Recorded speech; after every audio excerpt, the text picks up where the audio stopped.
Entonces, en este periodo, este fragmento de tiempo, estamos observando la Edad Media, fue lo que vimos en los talleres anteriores, pero en el último tomamos ciertos textos que iban más allá, ¿sí? Entonces, la idea es empezar a ver el Renacimiento, esa etapa posterior a la Edad Media, pero la idea hoy es contextualizarlo. Entonces, primero, espero tengan el taller, hayan visto el taller, conozcan más o menos los puntos para tener claras ciertas dudas y de qué va a servir esto que estamos diciendo al momento de desarrollarlo, que puedan tomar apuntes y todo esto para hacer bien la actividad.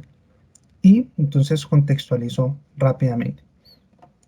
Hay varias fechas que implican el fin de la Edad Media para pasar al Renacimiento, pero digamos que eso no es que sucediese en esa época concreta, esa fecha concreta que ya las diremos, sino que todo el proceso para pasar de la Edad Media al Renacimiento fue un proceso larguísimo y gigantesco, que duró más o menos unos 150, 200 años, ¿sí? Solo que pues para tener en los libros de historia algo, solo se coloca una fecha, un día, pero en cuanto a tradición viene de más atrás. Teniendo en cuenta que muchos inconvenientes, muchos problemas, ciertos elementos que, que acarreaba la iglesia, que acarreaba la creación de nuevos imperios, el nacimiento del Estado, ¿sí? Entonces, como que el mundo ya no era solo unos tres, cuatro grandes imperios, sino que empezó a expandirse todo y empezamos a darnos cuenta de muchas más cosas.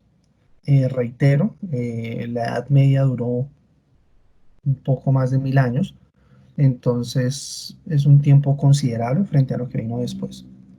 Entonces, para hablar del contexto del nacimiento, del Renacimiento, vamos a tomar 6 puntos importantes que lo hablaremos con la profe Ivonne y yo, que tiene que ver con la toma de Constantinopla, la denominada conquista de América, eso en cuanto a parte geográfica que sucedía, en cuanto a ciencias, la teoría heliocéntrica, que sucedía con los cambios en la ciencia, en filosofía, la parte del humanismo, cómo cambiamos la concepción de vernos, la reforma protestante, cómo se mantienen los elementos religiosos y tampoco llegar a pensar que la iglesia se fue después de la Edad Media y ya no dejamos de creer. No, siempre ha existido la creencia sobre Dios de diferentes maneras. Y por último, la creación de la imprenta, que es más un hecho relevante frente a la comunicación, al repartir conocimiento, que otra cosa. Entonces, siendo 7 y 5, pues la idea es empezar con esto. Entonces, ahí vamos. Se escucha, se ve todo perfecto, ¿cierto? Eh, vamos.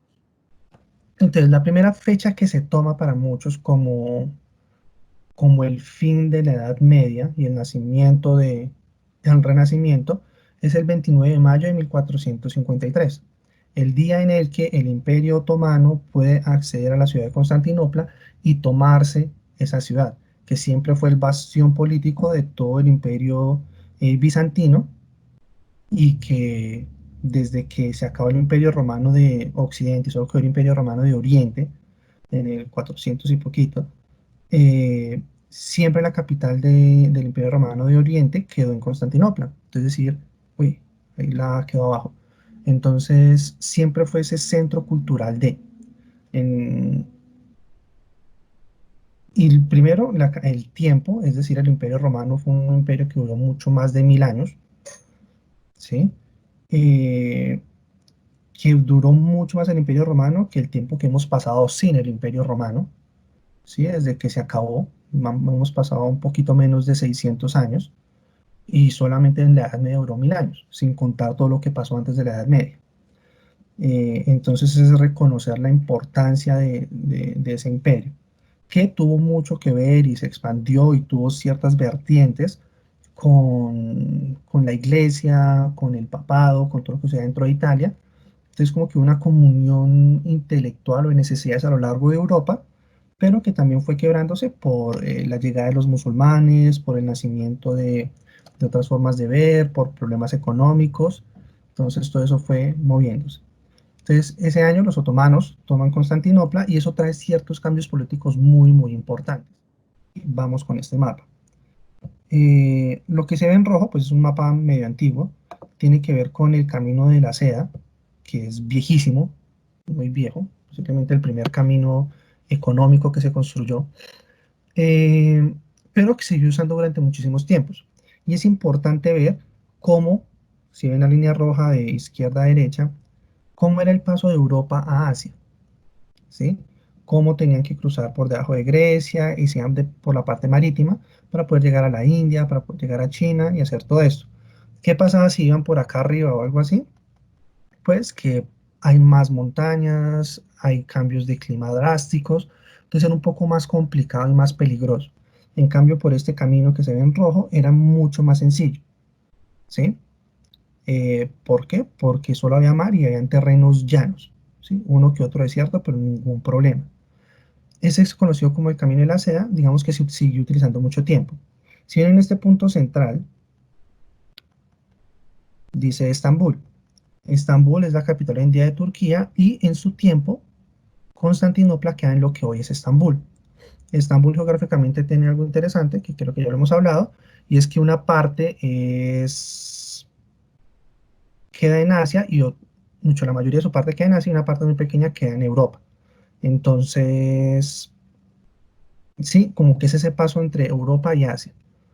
¿Qué fue importante cuando los otomanos tomaron Estambul? Que ya este camino de la seda quedó cortado totalmente, ¿sí? Y todo esto, que está casi amarillo, terminó siendo territorio otomano. Entonces, ¿cuál fue el gran inconveniente para Europa que estaba muy mal económicamente? Es decir, ¿cómo hacemos para poder hacer negocios con la China y la India, que queda acá abajo? Porque son nuestra parte importante en cuanto a ropa o etcétera. Entonces, eso produjo que tiempo después, este pequeño italiano que todos conocemos tuviese que ir a donde los reyes de España a pedir dinero y zarpó con sus barcos y el 12 de octubre de 1492 se toma como el día del descubrimiento, entre comillas, de América, el día en que Cristóbal Colón llegó a América. Para algunos, esa es la fecha en la cual termina la Edad Media. Entonces tenemos esas dos fechas, la toma de Constantinopla o el descubrimiento, entre comillas, de América. ¿Qué tiene como importante este nuevo hecho? Primero, que Europa crece de manera exponencial en cuanto a su territorio, ya que conquista todo lo que llega a ser América, una gran cantidad del territorio americano, y aparte económicamente crece muchísimo. Entonces España se convierte casi en el centro cultural del mundo y toda Europa empieza a tener dinero, empiezan a luchar a ver quién conquista tierras acá. Entonces lo importante, o muy importante en este primer fragmento es ver cómo el mundo se expandió, ya Europa dejó de ser esa parte pequeña, ya hay una conexión con otras culturas, ya hay un nuevo tipo de gente porque empezaron los mestizos a crecer, eh, y ya el mundo es más de lo que pensamos. Aparte, perdón, me vuelvo en el mapa, teniendo en cuenta que acá quedaba Estambul, pues cuando se toma por parte de los otomanos, la mayoría de intelectuales huye para el lugar religioso más importante, sea por este o por este lado, y el centro cultural del mundo ya dejó de ser Constantinopla a meterse en Florencia. Y en Florencia se conocen la mayor cantidad de intelectuales de la época del Renacimiento. Y reitero, si pensamos, por ejemplo, en los autores que trabajaremos ahorita, o que están en el taller, Dante, Boccaccio, en pintores, Da Vinci, Miguel Ángel, todos serán de Florencia. ¿Sí? Entonces Florencia se convierte en el centro cultural del mundo y vamos a conocer muchísimos italianos y ver cuál es la importancia de Italia en todo este proceso. Entonces, primera parte importantísima, caída de Constantinopla, poder gigantesco del Imperio Otomano, reconocimiento y conquista de América, entonces una Europa muy cambiante, diferente, pero eso en cuanto a la parte geográfica. Ya vamos a la ciencia y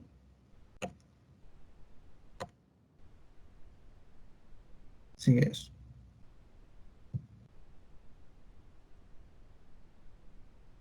Bueno, ya con respecto a lo que mencionaba el docente Camilo, pues también se hace necesario conocer un poco acerca de la teoría heliocéntrica. Pues primero, creo que ya hemos ido conociendo algo de esto, pero pues es necesario retomarlo. Esta teoría fue propuesta por Nicolás Copérnico, en donde se afirmaba que tanto la Tierra como los planetas giraban alrededor del Sol. Nosotros en el taller propuesto para la primera semana, precisamente hablábamos de un texto, se propuso Hipatia, en donde precisamente ahí se mostraba ese cuestionamiento que se empiezan a hacer, donde se planteaba también que la Tierra no era totalmente plana, y ya empiezan a surgir ese tipo de preguntas y ese tipo de cuestionamientos. Aquí, más allá de mirar esta teoría, es cómo se podía aterrizar al contexto del Renacimiento. Y entonces es donde el hombre ya como tal deja de creer y estigmatizar que es el centro de todo y saber que y reconocernos que somos una parte del mundo. Entonces, precisamente en el texto de Hipatia, y aquí ya es el hombre reconocer que no está solo, que no es el centro de todo y que es una parte de él. Para ello, también es importante conocer acerca de estos personajes. Primero de Ptolomeo, quien pues defendía esa teoría de lo geocéntrico, es decir, que la Tierra permanecía inmóvil en el centro del universo, mientras que el Sol y la Luna, los planetas y las estrellas giraban alrededor. Entonces démonos cuenta de que ya hay una visión tanto científica, astronómica, totalmente diferente a lo que veníamos acostumbrados. Y por ejemplo, como se tenía la concepción de que en el cielo estaba Dios y que era el Dios para castigar, pues acá ya se muestra un poco más ese Dios universal, que no es precisamente de esa concepción que se tenía. Acá tenemos a Copérnico, quien formuló precisamente la teoría heliocéntrica que estábamos viendo anteriormente. Y Copérnico es una persona muy importante en cuanto a eso, porque pues precisamente aparte de formular esta teoría, pues es un astrónomo y también es monje a su vez. Es decir, combina esto con la religión un poco. Es fuertemente perseguido por la iglesia precisamente porque pues va un poco más allá, su pensamiento va más de lo que ya estaba establecido socialmente en ese momento. Entonces es esa creencia de los hombres de no ser más, sino, reitero, ser parte de ese mundo. Ya vemos aquí a Galileo Galilei, es el primer telescopio, entonces es una creación particular porque nadie ha hablado todavía de eso y corroboró precisamente esa teoría que estaba planteando Copérnico y pues también recordemos que aquí el poder absoluto en la Edad Media, ¿quién era? La Iglesia a través de la Santa Inquisición. Aquí ya un poco se va comprobando todo a partir de lo científico. También tenemos a Kepler. Kepler fue una de las figuras claves en la revolución científica. Precisamente es astrónomo, es matemático y él muestra esa teoría de las órbitas, que los planetas giran, pero a partir de unas órbitas. Y pues aquí también se muestra como tal cómo nos movemos y todo eso. Ya Newton crea como tal la ley de la gravedad, donde se determinan todos los movimientos y describen los planetas alrededor del Sol. Eh, entonces ustedes dirán, pero ¿qué nos están mostrando estos científicos acá en esta parte del Renacimiento? Resulta que ¿por qué hablar de ellos? Porque el ser humano vio esa necesidad de comprender científicamente lo que decíamos, lo que proponemos, y entonces esto da la base, esta es toda la base que se da para la ilustración, es decir, aquello que muestra la parte filosófica y que se habla de la razón, y es tanto la base de la ilustración como el positivismo. Entonces es importante tenerlos en cuenta porque ellos nos van a dar ese paso para eso. Y importante también resaltar que aquí ya se empieza a ver que el ser humano no es el centro de todo, sino que hay Y también debemos preocuparnos por nosotros mismos y eh, mirar esa visión desde otra manera en cuanto al heliocentrismo.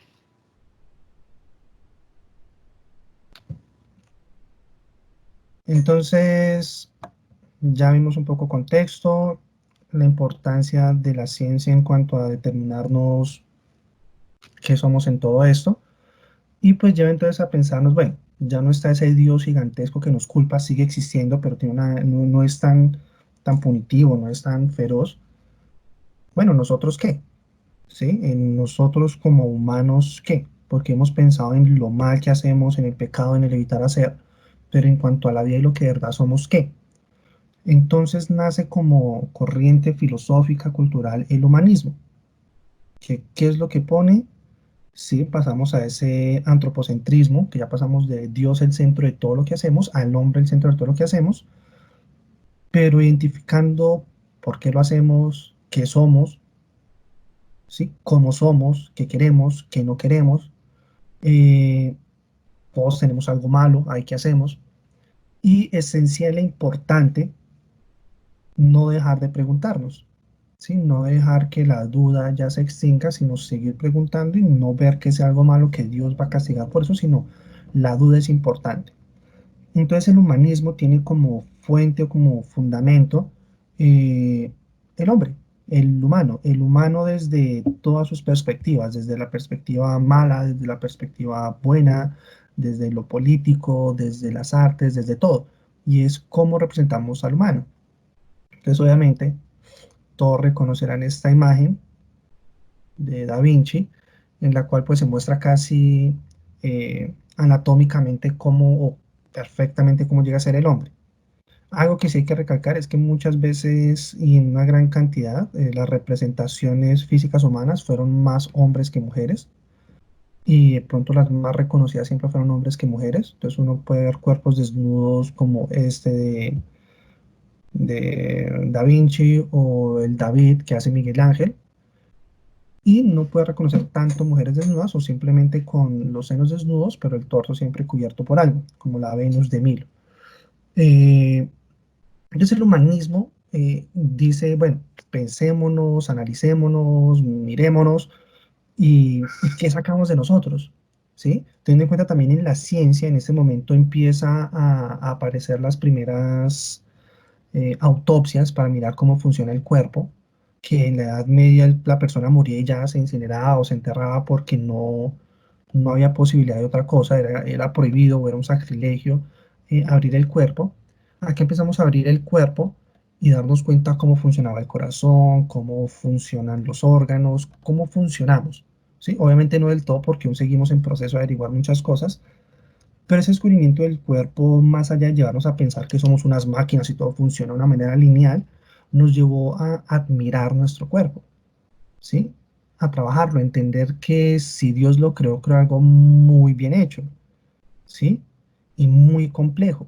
Y que si fue proceso de otras cosas, que eso ya es casi unos 200, 300 años después que se empieza a plantear, eh, todo lo que sucedió está muy bien hecho, ¿sí? Entonces empezamos a admirarnos como cuerpos y a ver cómo vamos trabajando en eso. Entonces, obviamente, mediante esta corriente aparecen las artes, varias cosas, especialmente la pintura de Florencia, como ya lo hablé, Miguel Ángel, Da Vinci, Donatello, ¿sí? Las tortugas ninja, eh, en las cuales siempre se representaba al hombre, ¿sí? Por más que se use la Capilla Sixtina de, de Miguel Ángel, siempre estaba el hombre como elemento fundamental, incluso en la parte religiosa.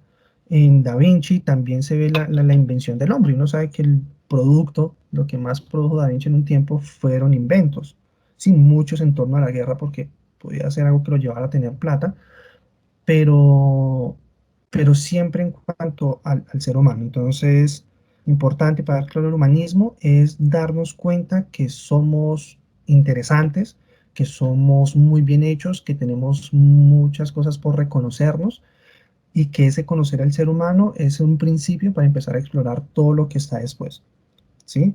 Y ese universo que empezó abriendo Copérnico, que supuso Galileo y esas nuevas formas de concepción del mundo que tiene Newton para entender cómo la gravedad nos lleva y forma y moldea cosas, nos abrió la perspectiva frente a qué hacemos y cómo hacemos como humanos.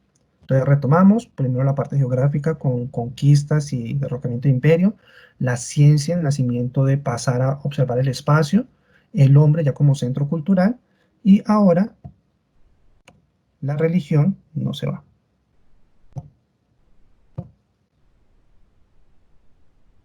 Entonces, ahora pasamos a algo que también fue de gran relevancia en cuanto al Renacimiento y es la Reforma Protestante.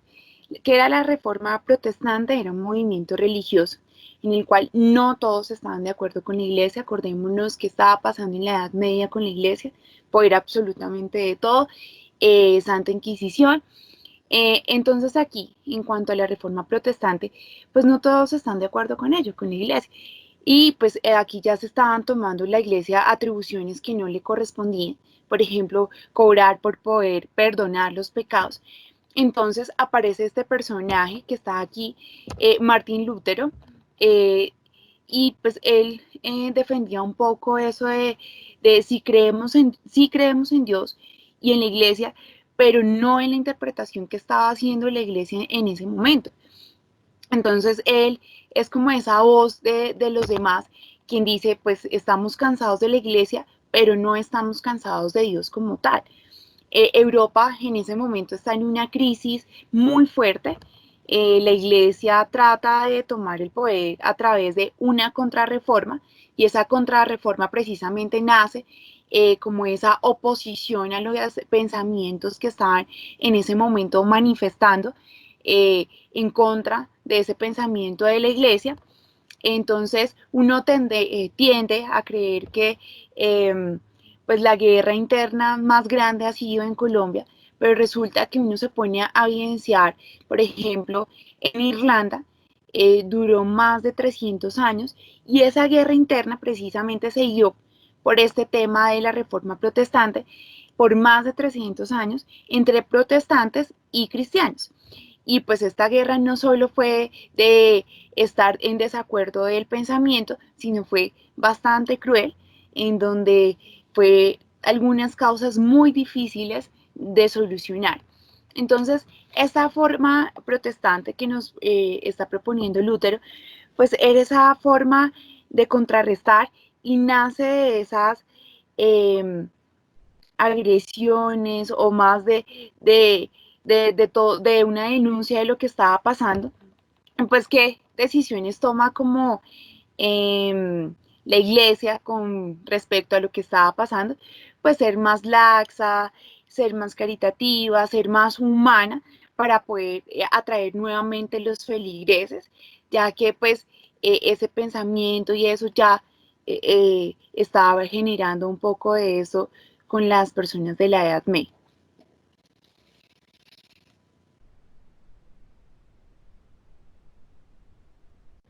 Ok, listo. Entonces vemos a Lutero y como último esos elementos de contexto, la imprenta. Eh, entonces, primero, entender y tener claro que no es que Dios se haya ido con su Edad Media y dejamos de pensar en Dios cuando el hombre empezó a usar la razón a nivel impresionante y pensar sobre eso, no. Simplemente empezó a verse de maneras diferentes. Eh, y la imprenta tiene bastante que ver y es con el hecho de Lutero, pues propuso ciertas modificaciones en cuanto a la iglesia y puso en ese papel aquello en lo que no estaba de acuerdo. Eh, y bueno, podía quedar ahí. ¿Qué fue lo importante? Que ahora mucha gente también pueda tener la Biblia en la casa, ¿sí? Ya no solamente en la iglesia algunos que le han interpretaban eso, sino que en la imprenta permite que cada quien tenga las cosas. Entonces, recapitulando muy simple, eh, el hombre empezó a evolucionar y conocemos que la historia nace con el nacimiento de la escritura, pero en la escritura hasta esta época todo libro se escribía y existía una copia y si querían que quisiera otra copia, tenía alguien que pasarla de nuevo. Entonces, los escribas tenían que repetir todo lo escrito de la misma manera. Que en los primeros textos fue difícil porque pues escribir en la piedra, la manera cuneiforme era más complicado, Eh, pero que con los pergaminos fue un poco más sencillo, pero transcribir todo un libro no es algo fácil. Aparte, no todo el mundo sabía escribir, no todo el mundo sabía leer, entonces era un proceso más de algunos pocos y se demoraban mucho tiempo. Entonces volver a transcribir un libro puede demorarse casi unos 6 7 meses solo para tener una copia más del libro. Si era solo uno y si teníamos 10 libros, ¿cuánto me demoraría transcribiendo 10 libros? Entonces, en la Edad Media, posiblemente de cada libro importante existían una cantidad mínima de copias. Es decir, en el mundo de cada libro existían unas 4 o 5 copias, exceptuando obviamente la Biblia, donde pues cada cardenal, cada iglesia debía tener la suya, pero obviamente era el texto que más importaba transcribir. Eh, y entonces todo esto cambia con el nacimiento de la imprenta, se le pone y siempre se nombra a Gutenberg como inventor de la imprenta, pero digamos que Gutenberg más que todo la patentó, ya existían ciertos modelos antes de. ¿Y qué permite la imprenta? Que creo que ya se conoce, es imprimir en cadena. Entonces pongo la hoja acá debajo, coloco un formato acá arriba, coloco como es la página y puedo imprimir muchísimas páginas de una vez. Bueno, de manera constante. Entonces, si reitero, si para un libro puede demorar unos 5 meses transcribirlo, acá voy a tener 10 veces un libro en una semana, ¿sí?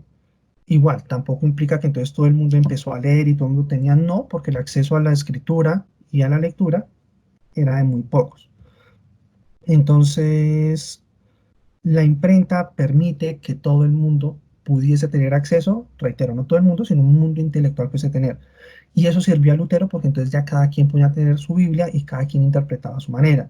Ya todo el mundo quiso leer otros autores y ya dejar de Aristóteles, que era la base teórica en toda la Edad Media, volvamos a Platón, volvamos a Sócrates, volvamos a los presocráticos, miremos otras formas de.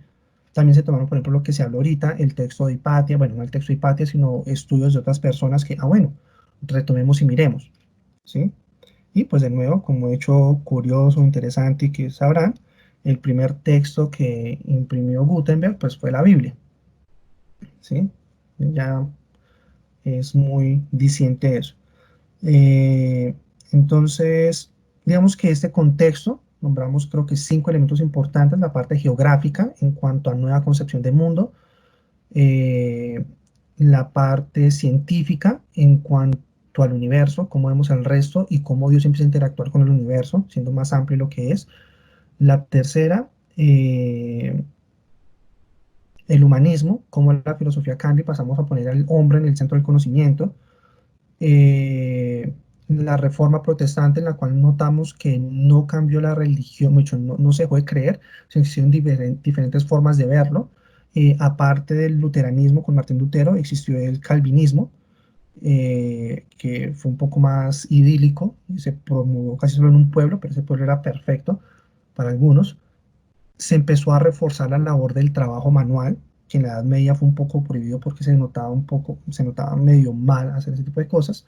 Y por último, la imprenta, que significa conocimiento general, ¿sí? Acceso a muchos al conocimiento y aparte que muchos pudiesen imprimir sus textos, ¿sí? Ya no solamente que puedan leer, sino que gente, pues no del común, porque son los que tenían dinero, pero gente de cierto rango pudiese ya escribir y no solamente uno que otro. Entonces, esos 5 elementos son como esas bases para entender cuál fue el cambio, cómo se modificó y qué significa el Renacimiento, porque obviamente eh, toda la literatura va a depender de eso. Entonces, en este proceso, la literatura también es muy, muy, muy importante porque no se quedó ahí quieta, sino demostró o fue mostrando mediante ese proceso todo lo que sucedía. Entonces, en el taller tenemos eh, dos autores, que son Dante Alighieri con la Divina Comedia y Giovanni Boccaccio con el de Cameron. Y con ellos, en la introducción del taller se dieron cuenta como que trabajamos ciertos elementos, ¿sí? Pero acá en la imagen ven tres. Y es que estos tres los vamos a trabajar porque son contemporáneos y son aquellos autores que marcan ese cambio en cuanto a la literatura. Entonces, primero, y que ya deben conocer, Dante Alighieri, primero que está a la izquierda. Este que está en el centro es Petrarca, un poeta que es el que no hemos trabajado y que ahorita veremos un poco de él. Y el último, Giovanni Boccaccio, escritor del Decameron. Reitero, se dan cuenta, los tres son italianos, los tres produjeron su parte textual en Florencia. Entonces, eh, empecemos con estos autores. Un segundo. Ah, no, eso no tiene nada que ver conmigo. Ah, listo. Entonces, no tomamos a Boccaccio, a Petrarca, perdón, en el taller porque pues creemos que con los dos era importante. Pero la idea es que con estos tres autores vamos a ver como esos elementos teóricos vistos en la literatura. Con Da Vinci vamos a, bueno, ya hablamos de Da Vinci no sino de Dante, pero con Petrarca estamos viendo la parte humana en la cual está el reconocimiento de lo que somos como seres, el reconocimiento de nuestra parte humana en cuanto a sentimientos, en cuanto al estar tristes, en cuanto a todo ese sentimental que podemos mostrar sin llegar a elementos de vernos miserables o algo así, ¿sí? Como expresarnos como seres, lamentar la muerte, pero sí darnos cuenta que es importante nosotros como seres. Entonces, de Petrarca, el texto más importante se llama Sonetos, y son muchísimos sonetos, en los cuales nombra o habla básicamente de Laura, que la conoce, se enamora, se supone que en la vida real de verdad nunca tuvieron nada, simplemente la conoció y se enamoró, y pues todo lo que vivió frente al conocerla, amarla, y más importante, cuando Laura se murió y todo lo que llegó a sentir él. Entonces acá hay un soneto de los tantos que hay dentro del texto que se llama En la muerte de Laura. Entonces lo leo más o menos como para entender. Sus ojos que canté amorosamente, su cuerpo hermoso que adoré constante, y que vivir me hicieran tan distante de mí mismo y huyendo de la gente. Su cabellera de oro reluciente, la risa de su angélico semblante, que hizo la tierra al cielo semejante. Poco polvo son ya que nada siente, y sin embargo vivo todavía, a ciegas, sin la lumbre que amé tanto, surca mi nave la extensión vacía. Aquí termine mi amoroso canto, seca la fuente está de mi alegría, mi lira yace convertida en llanto. Entonces, bueno, ya elementos tenemos claros, que cuando hablamos de lira hablamos de los versos, de la musicalidad en la poesía, pero lo importante es la descripción de la mujer, la tristeza que demuestra y todo eso de irse perdiendo durante, ¿sí? Entonces, con Petrarca tenemos esa parte humana que pronto cuando veamos poesía podemos retomar algo de esto, pero creo que es más relevante los otros dos autores que vamos a trabajar acá. Entonces, eso frente a Petrarca y ahora el queridísimo y conocidísimo Dante Alighieri con la Divina Comedia. ¿Qué es lo importante de la Divina Comedia en cuanto a esos grandes ejes? La parte espiritual, la parte metafísica de, ¿sí? Entonces, en ese trayecto de Dante, eh, de encontrar a Beatriz, ¿sí? Si mal no estoy es Beatriz, de recorrer los círculos del infierno, de recorrer el purgatorio, de recorrer el cielo, eh, es un viaje básicamente espiritual por toda la humanidad, ¿sí? Y más allá de quitar o adorar a Dios o etcétera, es una mezcla de todo, porque gran parte de los elementos que muestra Dante son elementos griegos. Entonces, por ejemplo, cuando llegan a cruzar el río, está Caronte, que básicamente es de la mitología griega, ¿sí? También está Cerbero y, y es parte de esa mitología griega, pero todo llevado casi a esa divinidad con Dios, ¿sí? Entonces una mezcla de culturas, una mezcla de todo y posiblemente es ese Dios que no es solo uno imponente y feroz, sino es una mezcla de toda una historia y básicamente intelectual. Entonces, esencialmente eso es la manera de la Divina Comedia. En este taller vamos a hablar de los libros en general, es decir, Divina Comedia en general de qué es y de Cameron qué es en general. Porque la siguiente sesión, ya que tenemos dos sesiones afortunadamente, que creo que es dentro de 8 días, no, es el martes de la próxima semana, la idea es trabajar ya los textos textuales, los textos que pusimos dentro del taller, ¿sí? El de la monja, si ya lo leyeron, y el de ese círculo en el infierno de Dante. Entonces, es eso, hoy solamente es como un contexto general de. Entonces, en la Divina Comedia de Dante Alighieri, pues de nuevo hay tres espacios importantes. El infierno, que tienen 9 círculos o 9 espacios, pero se le suma a la entrada, entonces puede conseguirse como 10 cantos que se hacen ahí. Luego está el purgatorio, que está el antepurgatorio, que acá se nombra incluso, porque acá no aparece el infierno, sino ya el purgatorio nada más. El antepurgatorio, hay 7 espacios que conciben a los 7 pecados capitales. Y por último está el paraíso terrenal. Entonces, existían 9 círculos en el infierno, contando 7 pecados, paraíso terrenal y antepurgatorio, también hay 9 acá. Y en el paraíso también hay 9 cielos, ¿sí? Se nos toma también a veces un décimo, que es como ya la parte más allá de absolutamente todo. Eh, pero digamos que en cuanto a estructura siempre está dividido en 9 espacios cada uno de esos elementos.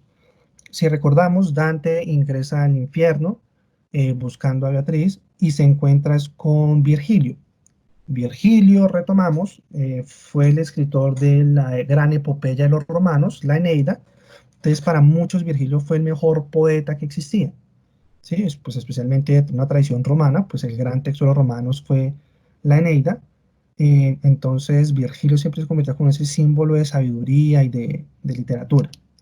Entonces, uy, madre, ya el tiempo está pasando.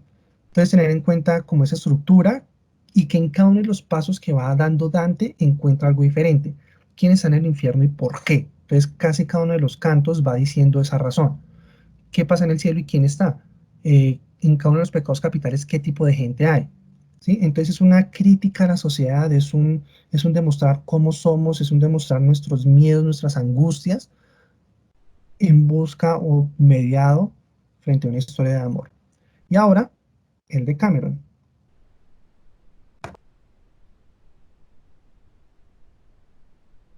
Bueno, otra de las obras bien interesantes y bien importantes durante el Renacimiento es precisamente el de Cameron. Juan Camilo les había hablado un poco de Giovanni Boccaccio. Es escrito por él. Este libro es construido por 100 cuentos, como su nombre lo indica. Está estructurado en novelas o en jornadas cortas. Tiene 3 temas importantes acá. Está el amor, está la inteligencia humana, está la fortuna. Bueno, ¿de qué se trata el de Cameron?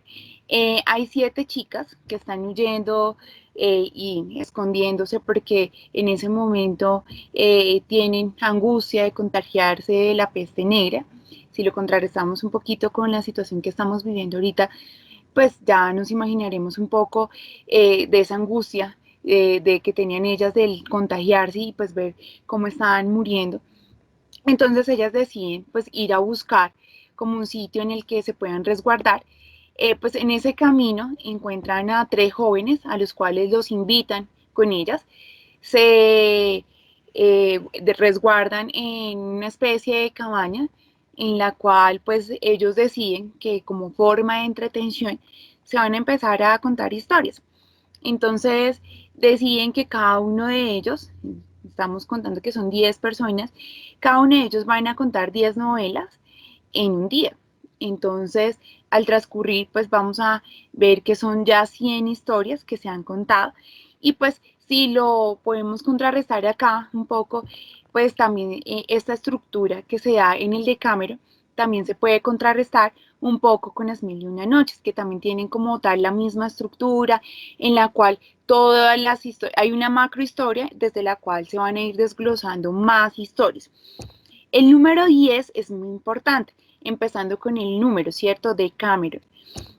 Entonces, primero, son 10 jóvenes eh, los que empiezan a contar cada una de las historias, cada una de las jornadas. Eh, Son 10 días en los cuales se van a contar las historias, 10 cuentos en un día. Y con respecto a lo que decía ahorita Juan Camilo, en la Divina Comedia, pues él hablaba de ese número 10 también, que si bien era 9 como estadios allí, pues estaba el décimo que hacía alusión como a lo divino y se refería al cielo, ¿cierto? Entonces, aquí también es importante mirar precisamente eso, el significado de este 10, que pues es muy recurrente y pues no en vano está allí en cuanto a las historias que se están mirando. Entonces, en cada una de estas jornadas, pues se contaban precisamente varias historias. Por ejemplo, vemos que en la primera jornada está Pimpinea, que es una persona ya de mayor edad, de experiencia, sensata, y pues en el tema hay una libertad como tal en los cuentos, y estos son de carácter tradicional, y pues algunos de origen árabe o anecdótico. Entonces, por eso hacía un poco la alusión y esa comparación con las mil y una noches, porque también cada una de las historias se contaba como de manera de anécdota. Importante también destacar aquí que pues el de Cameron pues hace como eso de la astucia, maneja el erotismo de la mujer. Entonces ya nos salimos un poco de esa connotación que tenía la mujer un poco en la Edad Media, y es el papel que entra a jugar en el de Cameron, ese erotismo, como ese miedo a perder ese miedo a hablar de ciertos temas que en su momento eran tabú en la Edad Media y que se puede empezar a hablar en el Renacimiento. Entonces, importante que miremos todo eso. Dentro del taller también hay un enlace que se pone y es para que nosotros hagamos esa intertextualidad, es decir, que tomemos de otros textos cosas importantes para nosotros, y ahí ponemos un enlace que se llama, ahí lo está señalando el profe, en el cual se habla el de Cameron, de Giovanni Boccaccio en tiempo de coronavirus, para que hagamos ese, contrarrestemos esas dos realidades, recordemos lo que estaba pasando en ese momento en el Renacimiento, y pues para que también lo evidenciemos un poco con la situación que tenemos actual, con lo que estamos viviendo. Ahora vamos a hacer la descripción en cuanto al taller. En el primero, pues nos dicen realizar una reseña de cada una de las historias encontradas en el texto. Canto undécimo, acá hacemos un fragmento de la Divina Comedia, y la novela segunda, un fragmento también de Cameron. Entonces, importante, nosotros ya hemos venido trabajando como tal la estructura de la reseña. Entonces, no olvidar un poco esa estructura que hemos venido realizando. Y en cuanto a qué estructura debe tener la reseña, recordemos que no es poner el título como tal, reseña, sino que seamos un poco más creativos, ponerle nuestro propio título, hacer nuestro párrafo introductorio, poner el resumen, y al ser una reseña crítica, pues es importante que, por ejemplo, del fragmento de la Divina Comedia y de, de Cameron, pues miremos qué temas son relevantes y podemos tomar para poder hacer nuestra postura crítica. Entonces, por ejemplo, si en Decameron mi postura crítica va a ser frente al papel de la mujer, entonces contrarrestarlo un poco también con lo que está pasando hoy en día en Colombia, por ejemplo. Y por último, pues no olvidar las conclusiones. Ya en el segundo nos habla de hacer un cuadro comparativo entre los libros. Ya también lo hemos venido realizando desde los diferentes talleres. Entonces aquí es ver un poco, nosotros le estamos otorgando esa oportunidad de ver los aspectos que está subrayando ahorita el profesor, el nombre, la razón, la estructura, los temas, la trama, los personajes y el autor. Entonces, cuando vayamos a mirar cada uno de estos dos fragmentos, ir contrarrestando estas dos cosas. Primero, la razón como es vista desde la Divina Comedia y cómo la está planteando Giovanni Boccaccio desde el Decameron. El nombre, ¿por qué Divina Comedia? Razón del hombre, creo que es ahí, razón del nombre, perdón, la estructura, cómo se está fraccionando la Divina Comedia, y por ejemplo en Decameron ya les explicaba un poco de esa estructura de ir hilando varios cuentos sobre una macrohistoria. Entonces, contrarrestarlo con lo que estaba diciendo el profe Juan Camilo con respecto a la Divina Comedia, los temas, ¿será que los dos abordan algo similar? ¿Será que no? Entonces, ir mirando eso en cuanto a nuestro cuadro comparativo.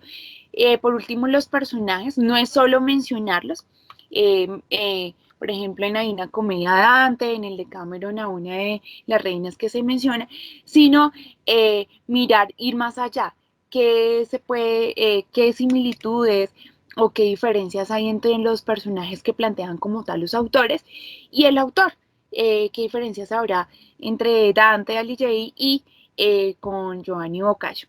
Y en el tercer punto ya nos va a explicar el profesor Juan Camilo para que miremos. Bueno, ya el quinto punto, que posiblemente sea el más extenso, la idea es, en un texto de mínimo 5 párrafos, argumentar la razón por la cual los temas religiosos, eróticos y éticos que presentan ambos textos son importantes para romper la tradición de la Edad Media. Hemos hablado ahorita de eso, de los cambios que presentó, ¿sí? Es imaginarnos ese mundo medieval de manera un poco cruel, aunque en su totalidad no lo sea, en la cual toda la iglesia depende, todo depende de la iglesia, todo está controlado, ¿sí?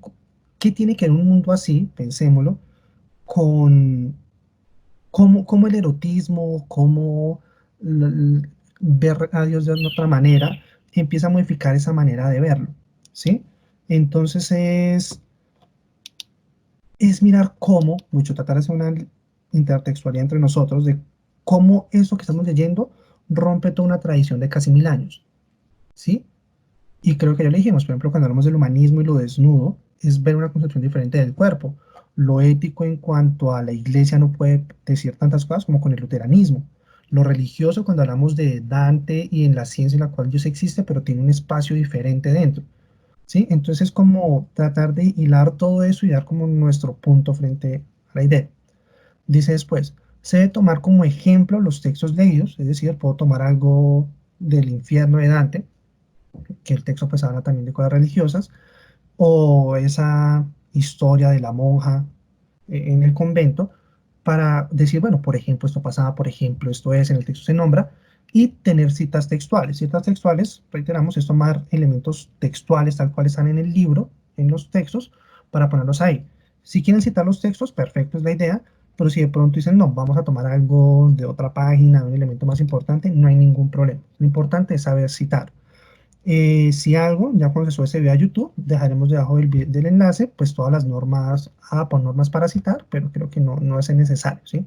Entonces, tener claro como que es extenso el punto, pero la idea es eso, es dar una visión general a todo eso y cómo fue ese cambio generacional. Generacional no, de eras. Entonces, esa es la idea general del taller, ya quedan 10 minutos más o menos. Entonces, frente a todo esto dicho, bueno, una cosa del punto anterior, el primer elemento del cuadro comparativo es la razón del nombre, es decir, por qué se llama así, ¿sí? Digamos que en el de Cameron, pues una idea sencilla y es que Deca significa una cosa, ¿qué? ¿Sí? No es tan, ¿sí? ¿Por qué se llaman así? Que incluso se explica cada uno.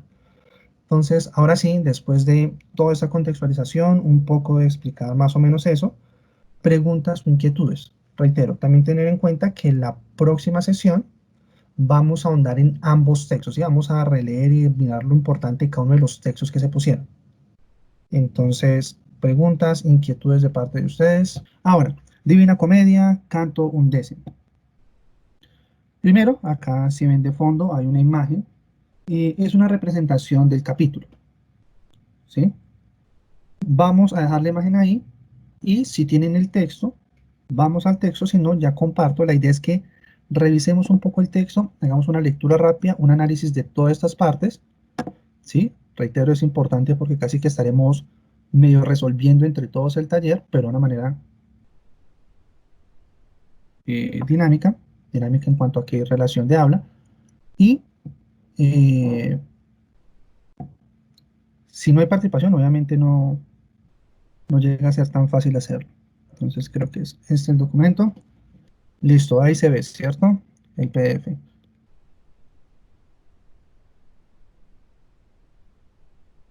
Escucho voces.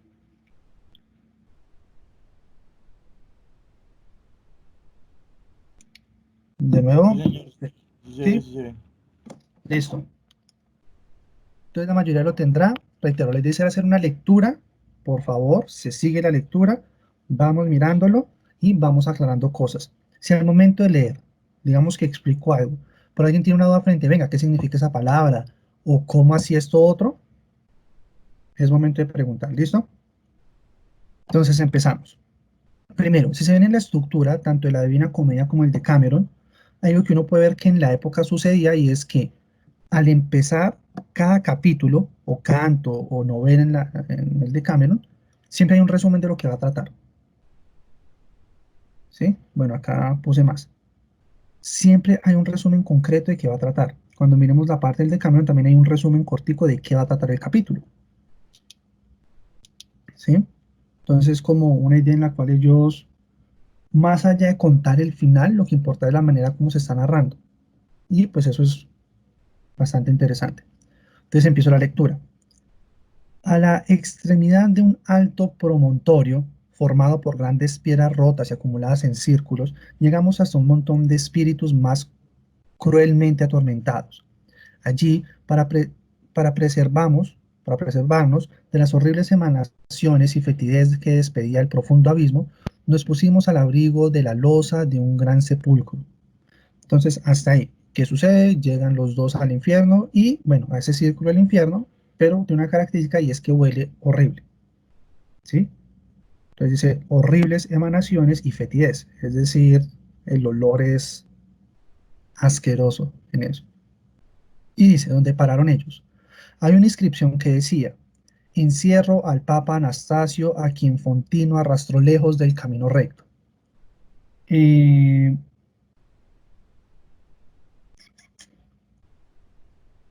no sé cómo explicar acá. Eh, hay varias versiones, obviamente, de la Divina Comedia, entonces muchas tienen diferente esta frase, pero en relevancia lo que importa es que cuando llegaron ahí en ese punto donde quedaron, se hablaba de un papa, ¿cuál? Anastasio. ¿Y por qué ese papa estaba en el infierno? Básicamente porque fue un hereje, una persona que no concebía al Dios de la manera como que se concebía.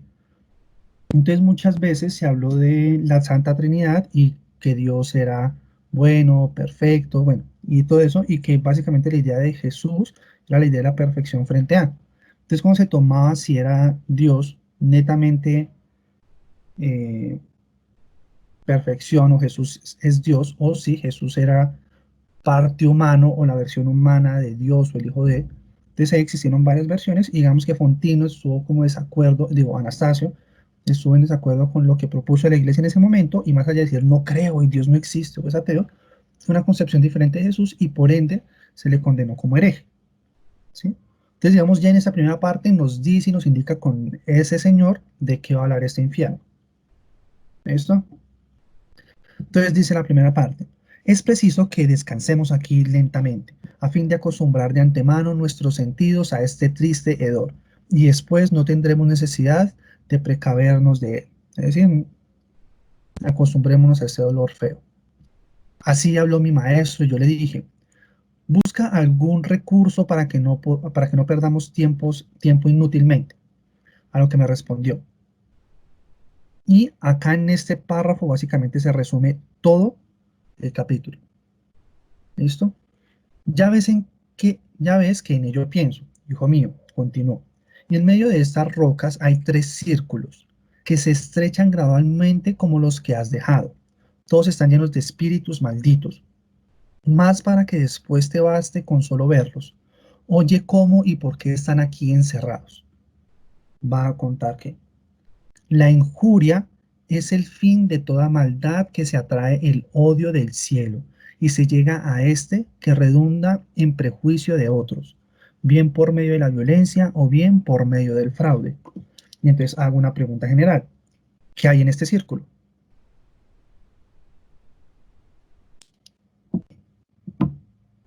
¿O de qué hablar el capítulo? Profe, buenos días. Buenos días. Profe, pues yo creería que el maestro o bueno, el guía, Virgilio, Virgilio. Sí. ahí le hace la descripción a Dante de qué se puede encontrar ahí, como los espíritus y eso, o sea, las cualidades que tienen esos tres círculos o esos tres niveles y por qué están ahí. Y Listo. ya. Listo. Muchas gracias. Y sí, Virgilio le explica qué es lo que va a encontrar. Pero digamos, en esto que hemos leído, ya Virgilio dice exactamente qué tipo crimen, pecado cometieron. ¿Cuál es?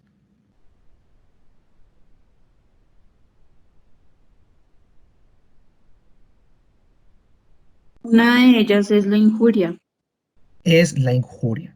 el ¿Sí? odio y el perjuicio, perdón. Listo, tranquila, muy bien. Sí, pero la idea es que es la injuria vista desde todas esas maneras. ¿Sí? Entonces la injuria desde diferentes espacios. Entonces dice, la injuria es el fin de toda maldad que atrae el odio del cielo y se llega a este fin. Es decir, cualquiera persona que comete injuria tiene como tal un desprecio, por así decirse, desde el cielo porque es un pecado fuerte, es algo horrible y por ende tiene que pagar su pena ahí. ¿Listo? Y se llega a este fin, que redunda en prejuicio de otros, ¿sí? Y que pues tiene sus esas consecuencias. Y entonces ahí habla de las dos maneras cómo se comete injuria. Y ahí está resaltado solamente el leer de qué manera se comete injuria y ojalá otra persona pueda escuchar a más de uno.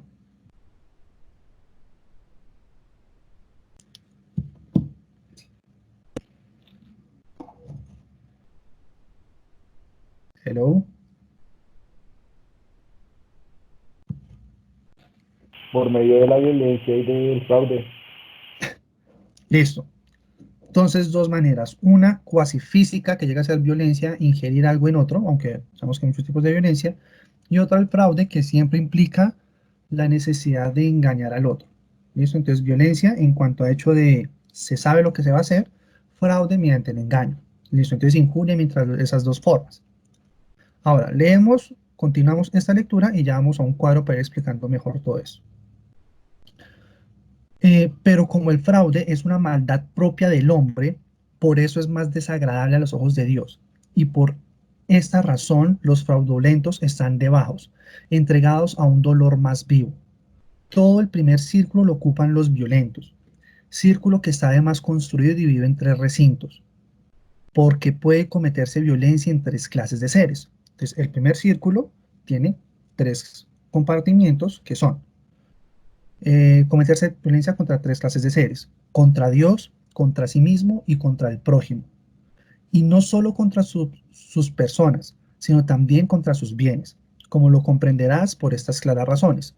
Se comete violencia contra el prójimo, dándole la muerte o causándole heridas dolorosas, y contra sus bienes por medio de la ruina, del incendio o de los latrocinios. De aquí resulta que los homicidas, los que causan heridas, los incendiarios y los ladrones, están atormentados sucesivamente en el primer recinto. Ahí dice el tipo de persona que está en el primer recinto. Un hombre puede haber dirigido su mano violenta contra sí mismo y contra sus bienes. Justo es, pues, que purgue su culpa en el segundo recinto, sin esperar tampoco mejor suerte aquel que el que por su propia voluntad se priva de vuestro mundo, juega, disipa sus bienes o llora donde debía haber estado alegre y gozoso. Puede cometer violencia contra la divinidad en el que reniega de ella y blasfema con el corazón, y el que desprecia la naturaleza y sus bondades.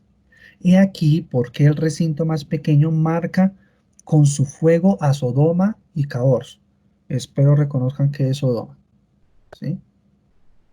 Y a todo el que, despreciando a Dios, le injura sin hablar desde el fondo de su corazón. El hombre que puede emplear el fraude, que produce remordimiento en todas las conciencias, ya con el que de él se fía, ya también con el que desconfía de él. Entonces el fraude es de dos maneras, el que confía y el que desconfía. Este último, este último modo de usar el fraude, desconfiar de él, parece que solo quebranta los vínculos de amor que forman la naturaleza. Por esta causa están encadenados en el segundo recinto los hipócritas, los aduladores, los hechiceros, los falsiarios, los ladrones, los simoníacos, los rufianes, los barateros y todos los que se han manchado con semejante inmundos vicios. Por el primer fraude, solo se olvida el amor que establece. Por el primer fraude, no solo se olvida el amor que establece la naturaleza, sino también el sentimiento que le sigue y de donde nace la confianza. He aquí porque en el círculo menor, donde está el centro de la tierra y donde se halla el asiento de Edite, yace eternamente atormentado todo aquel que ha cometido traición. Listo. Entonces ya explicó, ya condensó, ya dijo cómo se está dividiendo y cómo está enmarcado este círculo. Y ahorita lo vemos con imágenes, igual la idea es escucharlos. Y esta última parte más como que empiezan a reflexionar frente a eso y dice: maestro, tus razones son muy claras y bien me dan a conocer por medio de tales divisiones ese abismo y la muchedumbre que le habita, pero dime, los que están arrojados en aquella laguna cenagosa, los que agita el viento sin cesar, los que azota la lluvia y los que chocan entre sí lanzando tan estridentes gritos, ¿por qué no son castigados en la ciudad del fuego, que pasó en un círculo anterior, si se han atraído la cólera de Dios? Y si no se les han atraído, ¿por qué se ven atormentados de tal suerte? Es decir, en un círculo anterior estaban aquellos que, eh, ¿cómo decirlo?, eh, incitan la cólera de Dios, ¿sí? Entonces es como un círculo básicamente para eso. Pero entonces él pregunta, ¿por qué acá hay gente que supone que hizo eso? Y si no, ¿por qué es un castigo tan fuerte si no trajeron la cólera de Dios? Entonces responde Dante: ¿por qué tu ingenuo contra su costumbre delira tanto ahora? ¿O es que tienes el pensamiento en otra parte? ¿No te acuerdas de aquellas palabras de la Ética de Aristóteles que has estudiado, en la que se trata de las tres inclinaciones que el cielo reprueba, las cosas que el cielo no ve con buena manera: la incontinencia, la malicia y la loca bestialidad? ¿Y de qué modo la incontinencia ofende menos a Dios y produce menor censura? Si examinas bien esta sentencia, acordándote de los que sufren su castigo fuera de aquí, conocerás por qué están separados de esos felones y por qué los atormenta la justicia divina, a pesar de demostrarse con ellos menos ofendida. Es decir, son elementos que de una u otra manera sí terminan eh, trayendo la cólera de Dios, porque no es que un crimen sea menor que otro. Oh sol, que sanas todas, oh sol, que sanas toda vista conturbada, exclamé. Tal contento me das cuando desarrollas tus ideas, que solo por eso me es tan grato dudar como saber. Vuelve atrás un momento y explícame de qué modo ofende la usura a la bondad divina. Desvanece esta duda. La filosofía, me contestó, enseña en más de un punto al que la estudia, que la naturaleza tiene su origen en la inteligencia divina y en su arte. Y si consultas bien tu física, encontrarás sin necesidad, de nuevo estamos hablando de Aristóteles, sin necesidad de hojear muchas páginas, que el arte humano sigue cuanto pueda la naturaleza, como el discípulo a su maestro, de modo que aquel que es casi nieto, de modo que aquel es casi nieto de Dios. Pues de esos principios sabrás, si recuerdas bien el Génesis, que es conveniente sacar de la vida la mayor utilidad y multiplicar el género humano. El usurero siguió otra vía, desaparece en la naturaleza y a su secuaz, coloca su esperanza en otra parte. Ahora sígueme, que me place avanzar. Los peces suben ya por el horizonte. El carro se va, el carro se ve hacia aquel punto donde expira Coro, y lejos de aquí el alto promontorio parece que desciende. Listo. Acabamos este fragmento y está hablando de cómo se divide y por qué esos crímenes llegan a ser. Entonces, si se divide en tres círculos, de nuevo la pregunta: ¿cuáles son esos tres círculos en los cuales se está dividiendo esta última parte? Y escuchamos. Volvemos a la presentación de PowerPoint mientras tanto.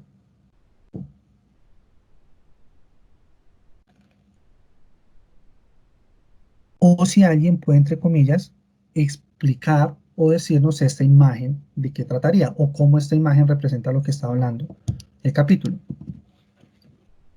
O si hay dudas frente a algo concreto, ir diciéndolas. Ese es el momento para eso.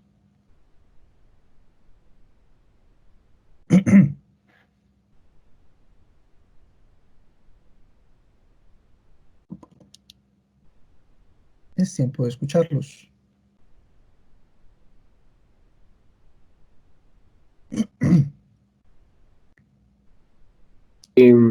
Profe, Dime. pues ahí la imagen prácticamente nos está mostrando pues cada sección que tiene el círculo y pues cómo están las personas. Listo. En cuanto a imágenes, o del texto, igual ya creo que como el taller se está empezando a hacer, o algunos ya lo hicieron, está en proceso, de qué manera se está viendo ese círculo. Ya hablamos que el tema general es la injuria, ¿sí? Pero de qué manera se está trabajando o cómo se está viendo, digamos. Al principio, ¿quién es el que está ahí con ellos en esa tumba? En esta parte. El Papa, ¿no? Correcto, el Papa el que habla en un principio. Entonces él está ahí, sentado, y es como ese inicio para ese círculo. ¿Había escuchado otra voz ahí de fondo? No sé si van a decir algo o comentar algo.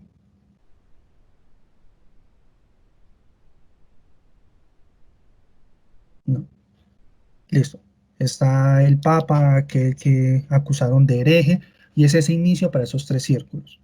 Entonces ahora pregunta si alguien lo tiene, si no escuchemos, si no vamos resolviendo para pasar a la siguiente diapositiva. ¿Cómo se ven esos tres círculos? ¿Qué hay en cada uno? O no se sabe, o no quedó claro. Profe, Dime. yo recuerdo, o creo, que en el Dime. primero era que estaban los ladrones, en el segundo creo que eran los que robaban, ¿no? Y en el tercero, si no me acuerdo. Listo. Hay elementos similares, pero más allá de la profesión, era qué habían hecho. ¿Eso? Entonces, ¿alguien más? O pasamos a la siguiente diapositiva y mostramos eso. Entonces, un poco extraña esto. Pero entonces la injuria se dividía en dos elementos, la violenta y el fraude. Toda la injuria que era de manera violenta, esperen, mejor coloco el lapicito, eso. Toda la injuria que es de manera violenta ocupa todo un círculo, pero ese círculo se dividía en otros tres. ¿Y cuáles eran esos tres? Cometer injuria violenta contra Dios, contra sí mismo y contra el prójimo. ¿Sí? Cometer injuria contra el prójimo, hacerle un acto de maldad al otro, ¿sí? De manera violenta. Entonces se habla de quemar, de hacer, de perjudicar al otro, a los bienes del otro. Contra sí mismo, aquellas cosas que afectaban a uno como persona, tanto en la vida como tanto en lo material. Entonces, el apostar sin controlarse, el suicidio, ¿sí? Y la injuria contra Dios lo nombraba desde dos ciudades, Cor y Sodoma. Entonces, lo sodomita, más como recordar porque se supone en el Antiguo Testamento que se destruyó la ciudad de Sodoma, ¿sí? Porque se mandó a cargo con la ciudad de Sodoma, que era lo que hacía y porque los sodomitas siempre se consideran como algo malo, básicamente como una cuna de pecado, de cosas anti lo que se ha hecho de Dios, y Cor más como esa, ¿cómo decirlo? Como esa mal forma de ver a Dios desde un hecho de provocarlo, desde el ofender a sus pares, ¿sí? Digamos, el primer círculo del que habla, que si nos devolvemos acá, es toda esa parte de la violencia, que se debe dividir en tres círculos, ¿sí? Cada uno según esos elementos de injuria por medio de la violencia. Y luego los otros dos círculos son la injuria por medio del fraude. Y en uno están los que son por desconfianza, pero el peor de todos es aquel que comete fraude con alguien que confía en él, ¿sí?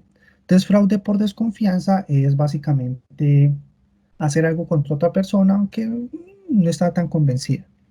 Pero con confianza, y eso lo dice literalmente el texto, están aquellas personas que son, perdón que se me olvidó la palabra ahora sí, que lo dice literal, yace eternamente atormentado todo aquel que ha cometido traición. La traición es lo que peor se condena en estos tres círculos de la injuria. La peor injuria es la traición, porque alguien más confiaba en esa persona. ¿Sí? Entonces estamos viendo como tal, perdón, los tres elementos, los tres círculos que abordan esta parte de la injuria y cómo cada uno está dividido, especialmente el de la violencia. ¿Sí? ¿Se entiende toda esta parte o hay alguna duda?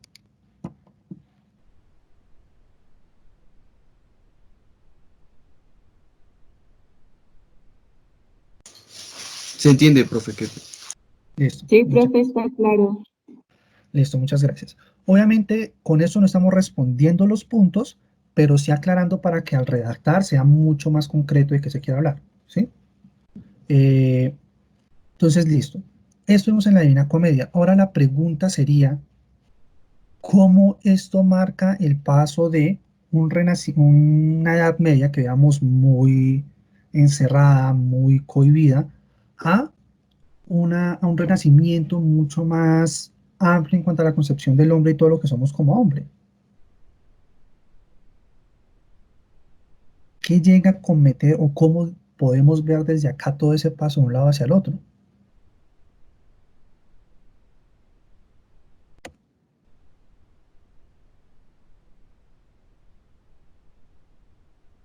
Bueno, y en ese mediante espacio en el cual se responde es, pensemos en el Papa y cómo una figura religiosa puede ser castigada por no seguir ciertas normas. Y cómo empezamos a ver eso como malo, como no normal, y cómo esos injurias o cómo todos estos pecados, más allá de una condena brusca, cruel o brutal, nos enseñan lo que llega a ser naturaleza humana y lo que no.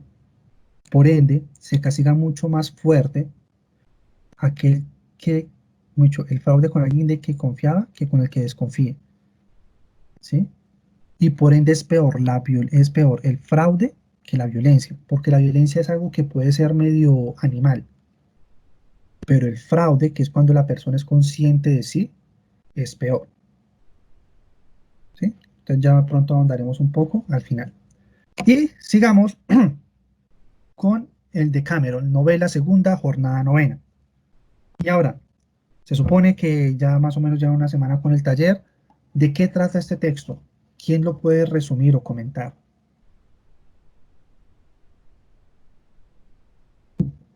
O dar ciertos indicios de más o menos cómo va el texto.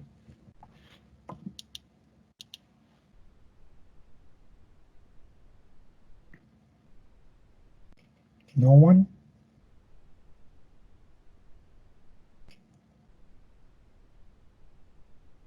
¿No saben? ¿No recuerdan? ¿Mm? Bueno, empecemos con lo primero. Y es, la imagen es totalmente representativa y explica totalmente de lo que trata la historia. Obviamente es una pintura, no hay que ponerle ciertos moralismos a eso aún. Entonces, la novela se desarrolla en la jornada novena, ¿sí? ¿Y qué pasa en la jornada novena? Recordemos que el Decameron está dividido por, y lo dijimos con el nombre, todo se divide en 10, ¿sí? Y son 10 personas que cumplen 10 jornadas en un lugar y cada persona cuenta una historia en cada jornada y por ende hay 10 novelas cada jornada durante 10 jornadas, es decir, un total de 100 novelas al final de esto. Durante cada jornada, cada uno de los participantes se divide en cada uno de los días y esa persona propone un tema para esa jornada. ¿Sí? La historia de contar sobre X temas, sobre traición, sobre fe, sobre cuando hacen algo que no querían. ¿Sí? Cada quien divide lo que se cuente ese día acorde a lo que se desee y todo el mundo debe contar historias según ese tema que se proponga. Entonces la jornada novena, que eso no se puso, porque pues la idea era básica. En la jornada novena digamos que es la más sencilla porque el tema que se propuso es un tema libre, ¿sí? Entonces los jóvenes están allá y bueno, en esa jornada propongamos un tema libre y es como que vamos a trabajar. Entonces dice literalmente, como comienza la jornada novena, dice, comienza la novena jornada del Decameron, en la cual bajo el gobierno de Emilia, recordemos que era como que cada uno de los jóvenes era un día, entonces Emilia es ese día, discurre cada uno sobre lo que le gusta y sobre lo que más le agrada. Entonces cuente una historia sobre lo que más quiero, lo que más desee. ¿Listo? Y ahora, de nuevo la pregunta, y de pronto la imagen ayudó, ¿de qué trata esta historia? ¿Qué recuerdan? ¿Qué vieron? ¿Qué leyeron? ¿Qué sucede ahí? Profe, mire el chat. Uy, hijo de madre, perdón que no había visto el chat. Relata el viaje de Dante por el infierno, el purgatorio y el Espérame un paraíso. segundo. que acá habían escrito, cada uno de los niveles que se muestran en la presentación las podemos tomar como la clasificación que se Virgilio, Juri, ¿cómo se ubican las almas en niveles de pecado? Sí. Sí, listo, ya leí lo que está en el chat y sí, vemos que lastimosamente no lo leí antes, perdón, solo que aquí estando en la presentación me enredé un poco. Pero sí, era esa clasificación de Virgilio, de esos tres, y cómo conseguir, pues creo que fue lo que explico ahorita, entonces muchas gracias por el comentario. Ahora sí, ¿alguien está hablando de lo del Decameron? ¿De qué trata este fragmento? Que relata la historia de antes por el infierno, el purgatorio y el paraíso. Pero no, la Divina Comedia no, sino el Decameron, es decir, esta historia que si la leyeron habla de unas monjas, Profe, dime. el de Cameron creo que era, sí, como tú bien le dijiste, lo de las monjas, y creo que se cometía era adulterio, creo. O sea, que el Papa exigía algo, pero él tampoco lo cumplía y los dos tenían amantes. Que yo recuerde eso.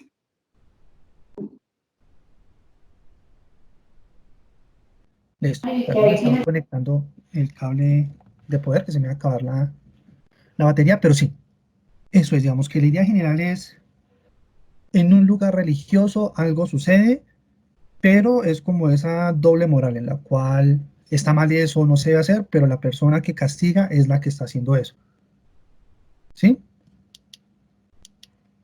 Entonces, más o menos hacia ese lado vamos.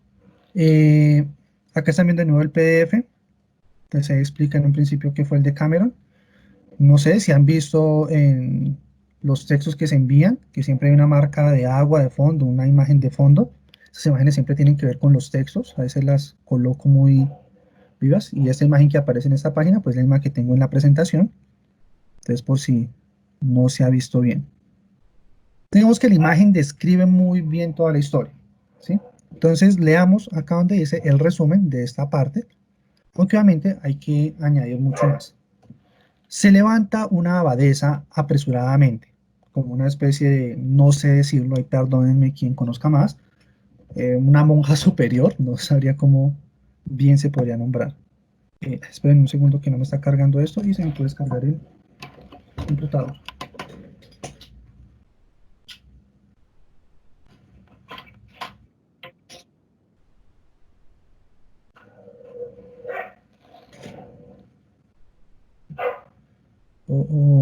Perdónenme un segundo que no me está sirviendo la toma.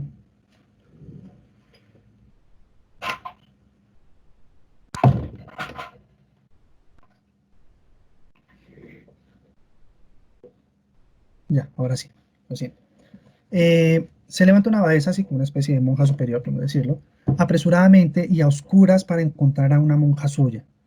Delata a ella en la cama con su amante, y estando un cura con ella, creyendo que se ponía en la cabeza las tocas, lo que se colocan, se puso los calzones del cura, los cuales viéndolos la acusada y haciéndolos observar, fue absuelta de la acusación y tuvo libertad para estar con su amante.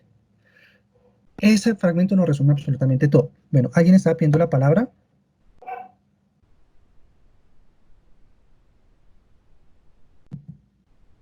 ¿Sí? O... Profe Nicolás Giraldo pidió la palabra. Dime.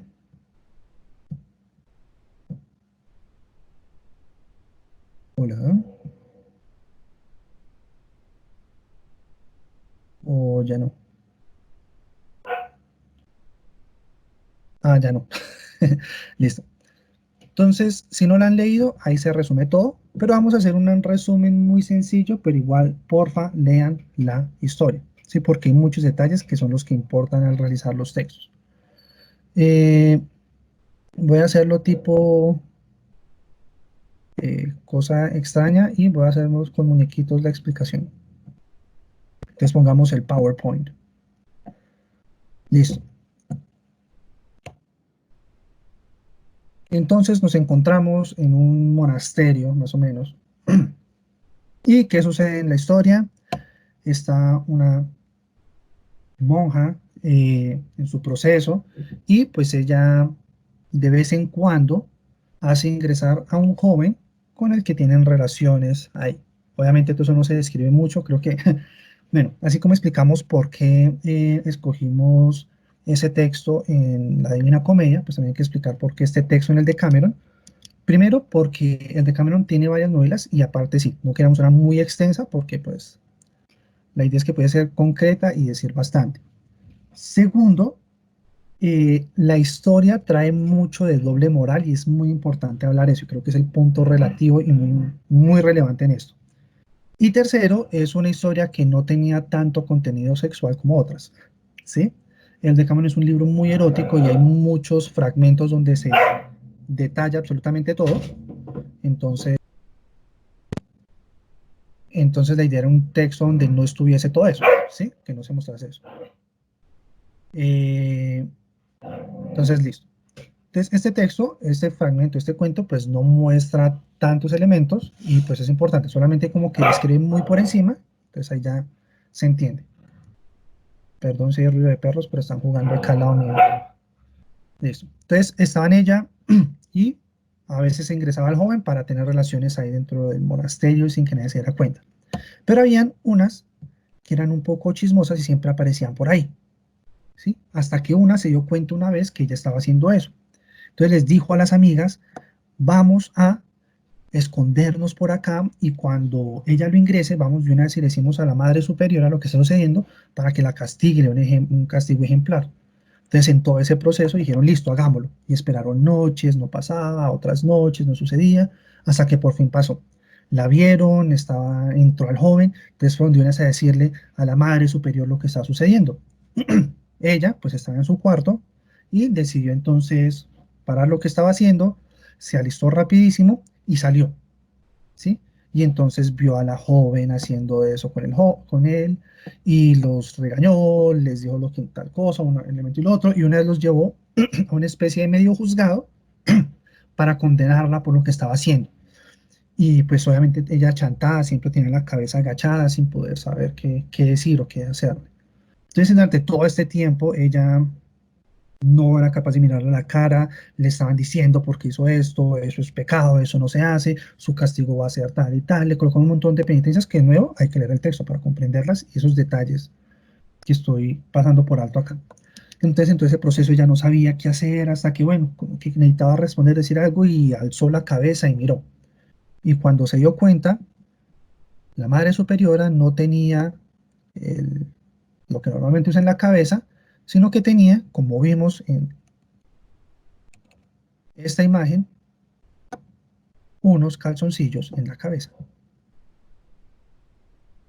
Esos calzoncillos que la monja, la Madre Superiora tenía relaciones también con un sacerdote y en ese momento cuando le dijeron eso, ella fue y se vistió rápido y se puso fue los calzoncillos del sacerdote cuando fue a eso.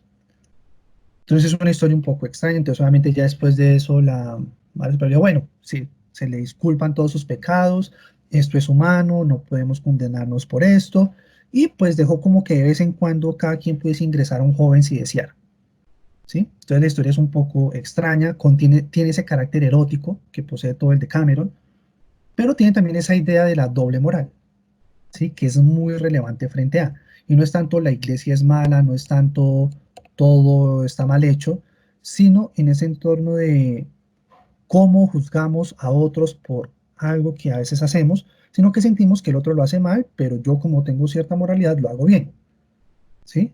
Entonces ejemplos, no sé, detesto, me encanta ofender, pero detesto que me ofendan, ¿sí? Si me dicen algo me pongo de mal genio, pero sigo y es súper chistoso, ¿sí? Obviamente en un contexto mucho más amplio, el texto es una crítica, puede decirse que a la iglesia como tal, que no estamos hablando de ese paso de la Edad Media al Renacimiento, como una crítica general a la sociedad, en la cual se estaba encaminando y en la cual era muy importante, y lo vimos en clases anteriores, ese caballero, ese que tenía todo perfecto, el cual era la cumbre de lo que debía hacerse política y socialmente, ¿sí? ¿Y qué tan hipócrita puede hacer eso? ¿Qué tan hipócrita puede llegar a ser un rey? La iglesia, el papa, ¿sí? ¿Y qué tanto de eso que nos prohíbe, que no se puede hacer, es de verdad muy humano? Y lo que están haciendo simplemente es omitir o sacar de nosotros lo humano, ¿sí? Y entonces vamos para finalizar frente a lo que se pide en el taller, ¿sí? Y es, espérenme, abro rápido acá el taller. Estábamos hablando de 3 puntos que posee el taller. La idea obviamente es redactarlos muy bien, porque por ende no se dejó tanto cantidad, sino que fuesen muy bien desarrollados. Entonces, es esto. Listo. Acá se ven los 3 puntos del taller. Primer punto, realizar una reseña con las historias encontradas. ¿Sí?